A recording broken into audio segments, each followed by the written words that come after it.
Good morning, good morning, good morning. So good to see you guys. So good to be back with the LA Third. I'm so happy to be here. Really grateful and thankful, Reverend Lisa. Appreciate you inviting me to speak. Appreciate all of LA Third's leadership and, of course, its membership that I could be here today. I'm just happy, really happy to be here. So happy Women's Month. Happy May. It is good. It is good. It is good. So I understand that the theme is fearfully and wonderfully made. And I certainly want to just go into that for just a moment, understanding that that is from our scripture, right? Psalms 139. And it talks about, for you have formed my inward parts. You knitted me together in my mother's womb. I praise you, for I am fearfully and wonderfully made. Wonderful are your works. My soul knows it well. Then goes on to later, it says, your eyes saw my unformed substance. In your book were written, every one of them, the days that were formed for me, when as yet there was none of them. So it's talking about, of course, that we were first unformed substance, spirit, God making us out of itself. And so, yes, we have our feminine side, we have our masculine side, but we want to make sure we're understanding all of that and balancing it all so that that which we are here to do, we're coming forth with power to give it to the world. Yes and yes, right? All right, so I first want to give some definition a little bit here. So in the Hebrew, one of the translations of fearfully is great reverence, heartfelt interest, and with respect. And then on the idea of wonderfully, it talks about unique and being set apart. So this is the Hebrew translations, right? So here we are, great reverence, heartfelt interest, with respect, and yet we are unique and set apart. The set apart is in our uniqueness. So God never makes any mistakes, right? So we are here fearfully and wonderfully made. And so we understand a lot of that because we've been taught that through religious science, that we are here for God. We are here and we're beautiful. We are perfect just the way we are. But we want to step into that and then to release this life energy unto our world.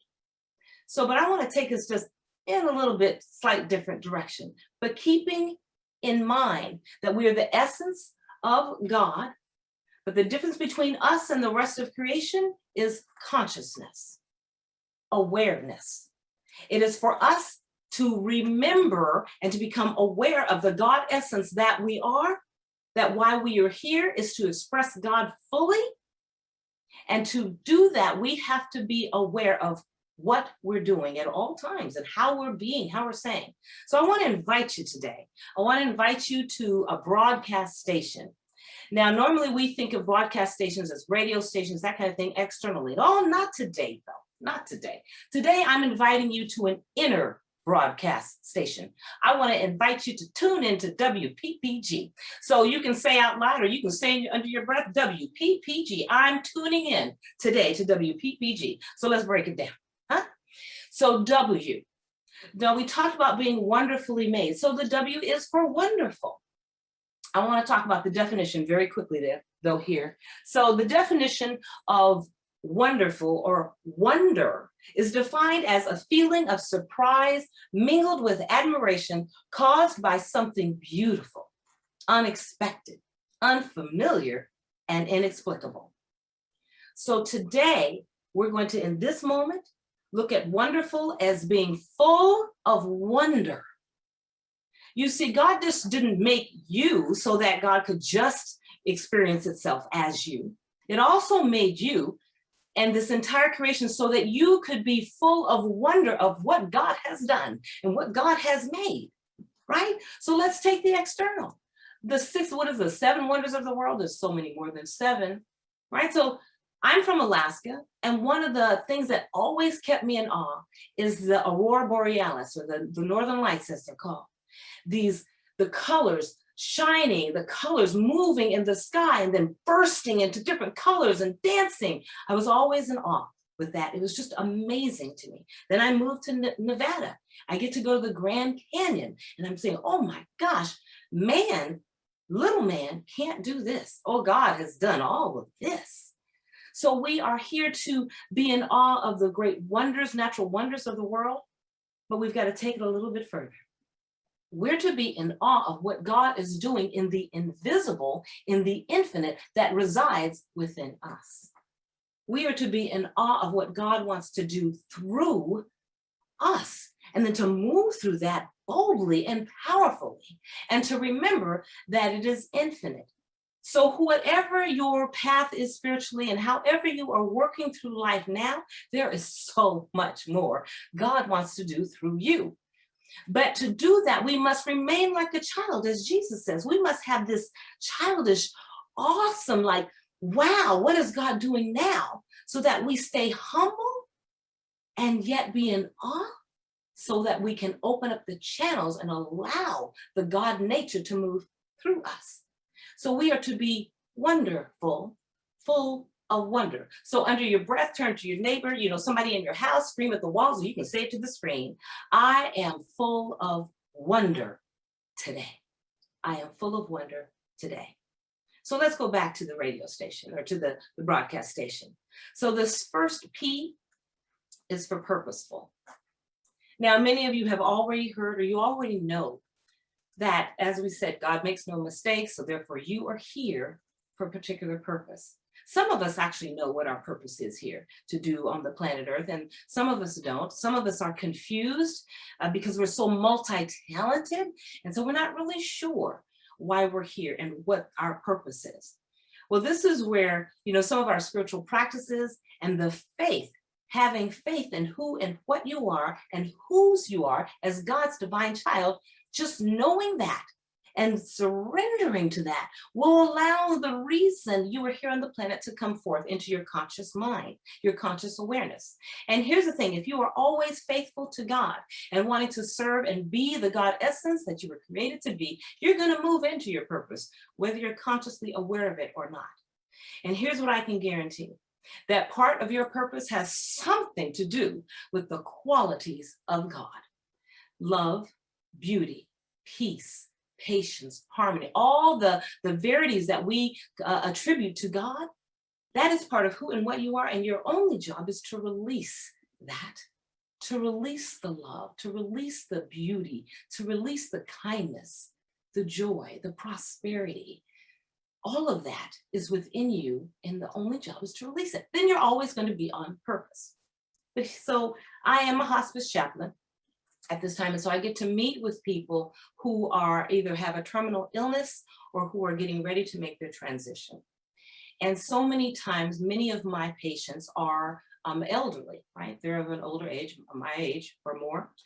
And what I find is during more of the end of life, they have this idea or this thought when I ask them about their purpose and the meaning of life.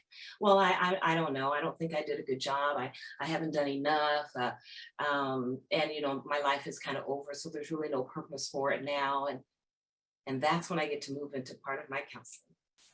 Because we shortchange ourselves and we shortchange God every time we think we're not here for a purpose in the very moment we're in. Doesn't matter if you're on your way out, so as I say, into transition.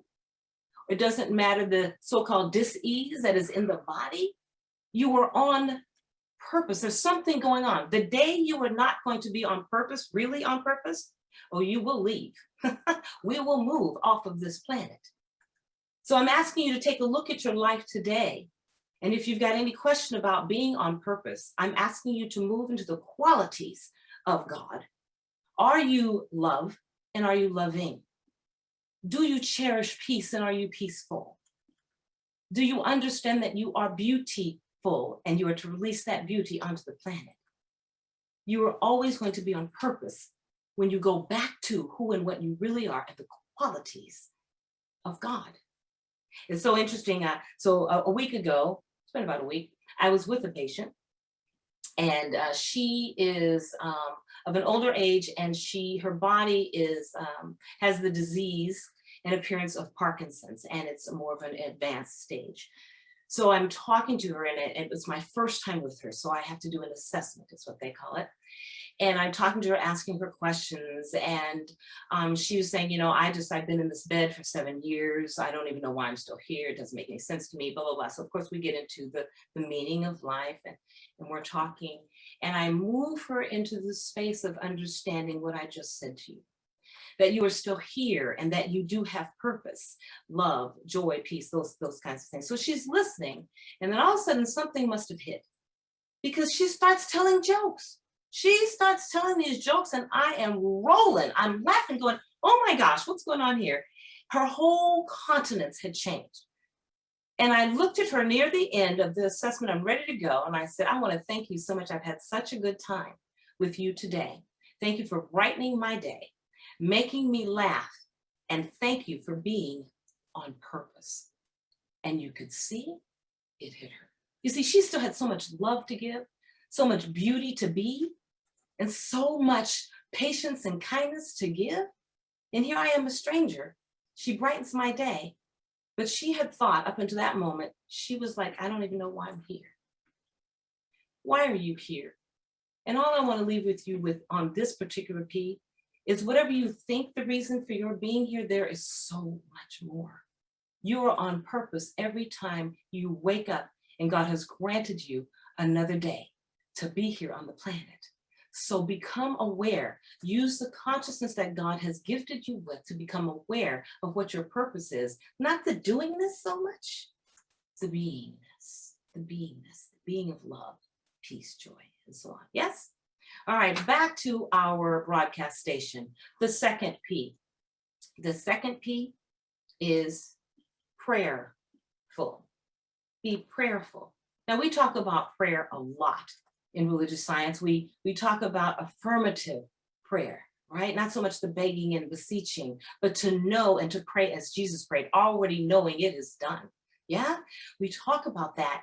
And here's what I discover, especially out in the world, right? People do pray. So as a hospice chaplain, my job is to support whatever someone's belief system is and to move them into a state of knowing that God is right where they are, assuming they have a religion. Some people don't. So we do it differently. But what I noticed is so many people, and you know what I'm talking about, lots of people pray when there's a problem. They pray when they can't see a way out. They pray because they want more. And then the consciousness is moved to what they don't have, and so they're praying, right? This idea of affirmative prayer goes so much deeper, as Ernest Holmes has taught us, okay? It's about recognizing that we are more than the body. We are more than our five senses. We are part of the infinite. So we have to, when we talk about prayer, we're talking about connecting to the infinite part that is deep within us, that is God itself, guiding, directing, moving, and granting every need and desire that we have, right? But as long as we keep our brains on what we don't have, so be it unto us, right? We want to move, when we're doing affirmative prayer, we want to make sure we're moving in and moving and praying in such a way, as the person did earlier today, right? Praying in such a way that we are affirming that which is always in the invisible, and then that allows it to move itself into the tangible. So on this, I want to tell you kind of a personal story. It's about a relative of mine, and I was involved in this, and the power of prayer. And we talk about this, and scientists already know, prayer is powerful and it does shift things even beyond time and space. But sometimes we get in circumstances where we just kind of wonder, wow, I want this to happen, this should happen, but sometimes it seems like the circumstance is too big. So be it on this one. A relative of mine got arrested. Now, it appeared to be your typical story that we've not had all over the news and everything, and many of us know about this for decades. Your typical Black male arrested. And what the paper had said and all of that was drugs and prostitution and just all kinds of stuff, right? So I get the call about this, find out about this, and said, oh, wow. Okay, so then I find out, okay, the family is not going to hire an attorney. This person is going to have a public defender. Okay, this isn't looking too good so far. That was the thought, right? All right. And then supposedly there's all of this evidence. Okay, this is really not a good story. I personally contact someone that I know as an attorney. And I said, I know how this works. I've been through this before. And I know that so many times what the paper is saying, what the news is saying is just not what it is. What's really going on. I've also heard that that's not what's going on. However, this person has been indicted now with 22 charges. And this is what they're going after. I said, so, you know, the person, the family can't hire you. And I'm asking as a favor, what's the deal? How do we get through this? The attorney informed me that this is the game that the law plays, that they rack up lots and lots of charges in hopes that the person, the offender will want to plea deal so that they drop lots of charges, they plea deal so that the person only serves a shorter sentence. And I'm like, but what if they're innocent? And the attorney explained to me, you just said Black male in America, so I'm just telling you how the game is played. Well, that wasn't too great. So very clearly, this is not a circumstance where you can go to the external sources and get a lot of help. We have to go to God. So I had someone who joined me, or I should say I joined them, the family, in prayer. And this prayer partner, we then prayed 5 days a week, every morning, 5 days a week, about this young man. And I'll just say the young man's name, I'm calling him Dean, okay, Dean. And so we began praying that Dean would be released, that something would happen, that they would find him not guilty, that, you know, on, and we were praying that way. The more we prayed, the more we became aware that God was calling for us to pray differently. Hear that, to pray differently. So we began to pray that Dean would know God, would go to God, because my understanding before was that he wasn't too into God before all of this happened, all right? So we began to pray that way.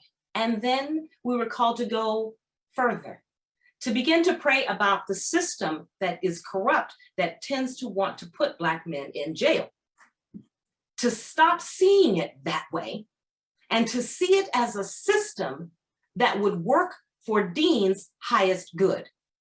To let go of what the world has done with this system called correctional system, and to move into the word correction, to move into the word of this is God's system, and to pray that way. So we began praying that way. When we began praying that way, things start to shift. And I'm going to make this short story a little shorter so that we can get to this. All right. I listed out because so much happened through this. It was just amazing. So the first thing that happened was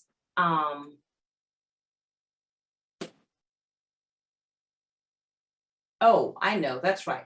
I'm sorry. The first thing that happened was the young man found out that one of the things they charged him with was distribution and possession of heroin. And that wasn't in the beginning, but when he read the paperwork, it was there. Okay, so that was strange.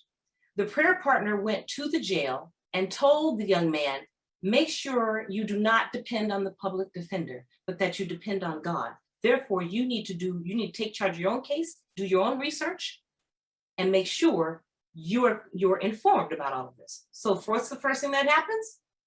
As he researches the charges, he does the research and finds that there's something on there that is obsolete.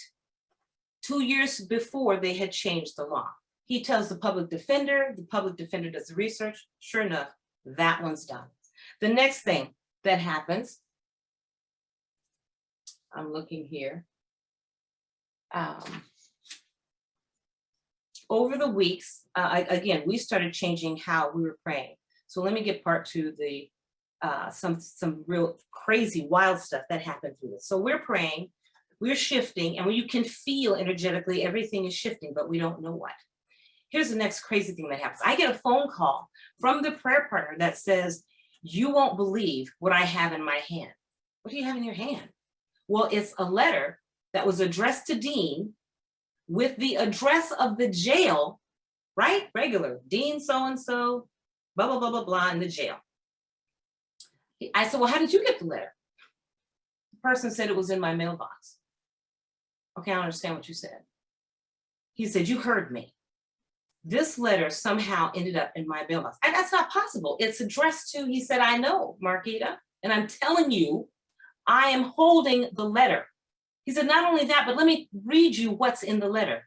When he read me the letter, it was emotionally packed with some devastating news that Dean would have read. He could have done anything. He could have committed suicide. He could have, who knows what would have happened, because it was, my mouth was like, oh my God, this would have totally messed him up, because he can't do anything about what was in the letter. It just would have destroyed him. Now we know why the letter didn't get to him. But none of us are still aware of how a letter addressed to someone in one part of the city got to a mailbox in another part of the city unopened. How does that happen? So very clearly, prayer is now working. The next thing that happens is I get a phone call while I'm at the grocery store. It's the prayer partner again, who says, I just went to go see Dean to inspire, uplift, because the prayer partner is a practitioner, to inspire and uplift and do some counseling while he's going through this. And something has completely shifted. Like, what are you talking? He said, I got counseled. I went to go do a practitioner session, and Dean became the practitioner and counseled me. I'm like, what? He's like, Marquita, he is completely changed. Wow, what is going on? The third part, and the most, for me, the most impactful part of the story, and what prayer can do when you stay very focused and convicted on knowing that the highest good is happening for all people concerned, is this. I fly and I go to, I show up in the courtroom. And so here's the scenario. There's Dean, there is the defense, no, the public defender, the prosecutor. Behind the public defender is all of Dean's, people, friends, that kind of thing, who showed up. Behind the prosecutor is the so-called victim who we hadn't even heard about until that day, and who was supposed to show up. So she's on the phone, and the victim's family is behind the prosecutor. The judge allows for the family of Dean to go up and do some character witness stuff, say things to the judge. Dean has written a letter to the judge and says things like, I am actually grateful for this time away from society, because it has completely changed me and shifted me, and I thank you. I just, I did not do what they're saying I did. However, the highest good out of this is how I have shifted and changed. So he reads that letter to the judge. I'm like, okay, this is pretty cool. But then the victim, so-called victim, gets on, who had not shown up, who had been addressed, I guess, earlier in the months earlier, and said, no, nothing happened, no, nothing. Now gets on and tells this interesting tale that was interesting, and I can see the judge is buying into it. So I simply move into prayer. Public defender says what he has, public defender says what he has to say. Here's the ball that drops. The prosecutor stands up, and every word out of his mouth, my mouth dropped open, because he sounded like he was the public defender. He literally was telling the judge, I'm sorry, we kind of got this all wrong. It's very clear the person was just doing business. They weren't doing this, they weren't doing that, blah, blah, blah. What is happening here? He's supposed to be for the family. He's supposed to, and that is not what came out of his mouth. Even the judge was stunned. Now, the judge being the judge, and this is political, this is where political stuff comes in, decides that he's going to charge Gene with the maximum sentence of 3 years. However, outcomes, you know what they say, good behavior, time for good behavior, time served. And then he threw in something, I still don't know what those words mean. I can't even repeat them. He threw in something I'd never heard of. All I know is Dean was out of that jail within 30 days. It was done. It was over. I tell you the story because I want you to understand what was happening. You've got people praying constantly and choosing not to look at what was happening on the outside, but choosing to know the truth for every single party involved. We don't get to pick and choose and go, well, they're doing us wrong, and so we're going to pray just for this.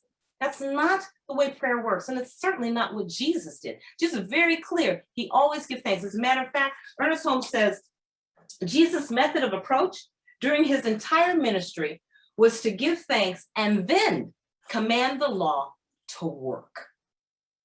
To work. Must be full of prayer.